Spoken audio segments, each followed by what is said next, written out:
Le corridor Bamako-Mauritanie, c'est une opportunité pour le Mali.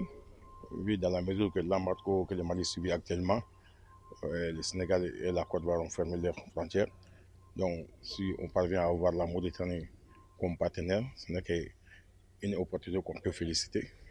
On veut dire que ça a été une satisfaction parce que les premiers 53 camions qu'on a envoyés en Mauritanie sont arrivés à bon port. Il n'y a pas eu d'incident. Mais on veut se féliciter. Bon, on prie le bon Dieu que tout se passe normalement comme les premiers convois qu'on a envoyés à Mauritanie sont bien arrivés à bon port et puis on prie le bon Dieu que tout le reste de nos cotons, ouais, les balles qui restent dans les autres unités, que toutes ces balles soient évacuées sur le corridor Bamako-Mauritanie sans problème. Toute la production, tant que l'embargo la continue, on est obligé d'envoyer tous nos cotons vers la Mauritanie et la Guinée si tout va bien. Bon, pour notre unité à Bamako quand même, nous on prévoit envoyer tous nos camions sur le corridor Bamako-Mauritanie. Bon, c'est comme les autres unités d'industriel de la CMDT, hein. Pour nous, c'est la production et puis l'évacuation. On produit, on est obligé d'évacuer. Bon, avec la fermeté des autres ports, là, c'est le Sénégal et puis la Côte d'Ivoire, on était un peu bloqués. Nous-mêmes, on s'est demandé qu'est-ce qu'on allait faire parce qu'on avait même des difficultés de stockage de nos balles. Maintenant, si la Mauritanie nous offre cette opportunité, on ne peut qu'à remercier. Yani Antunga Mauritanie damne, Ambeta Sénégal. Avant la prospection du port de Mauritanie pour l'acheminement du coton malien à l'extérieur, c'est le corridor Bamako-Dakar qui était exploité. Mais avec la fermeture des frontières, beaucoup de camions chargés de balles de coton étaient stationnés à Bamako alors qu'on a signé des contrats avec les camionneurs.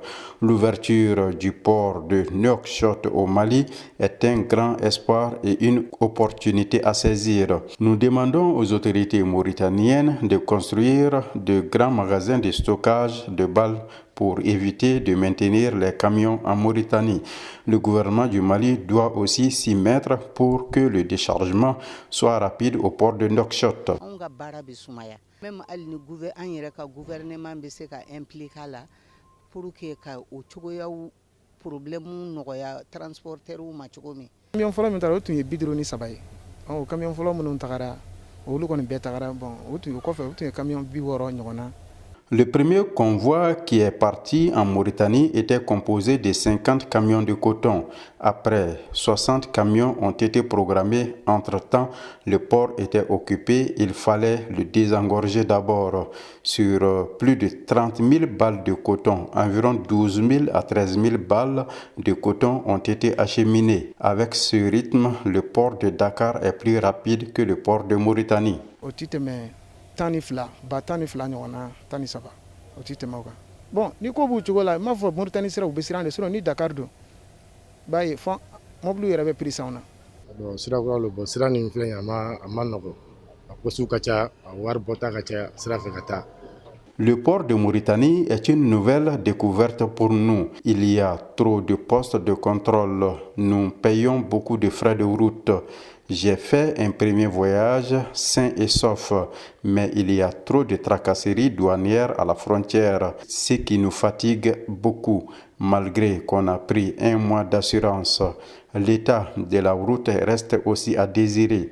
Nous pouvons mettre 3 jours sur la route par rapport au port de Dakar. Sira maɲi. Bon, maintenant, an sera jigi wa an tila ka sari fana ka sigi ka na. Bon, a sera ka jan ka tɛmɛ Dakar kan. Vraiment. A bɛ se ka 3 jours kɛ sira la sanni bɛ se.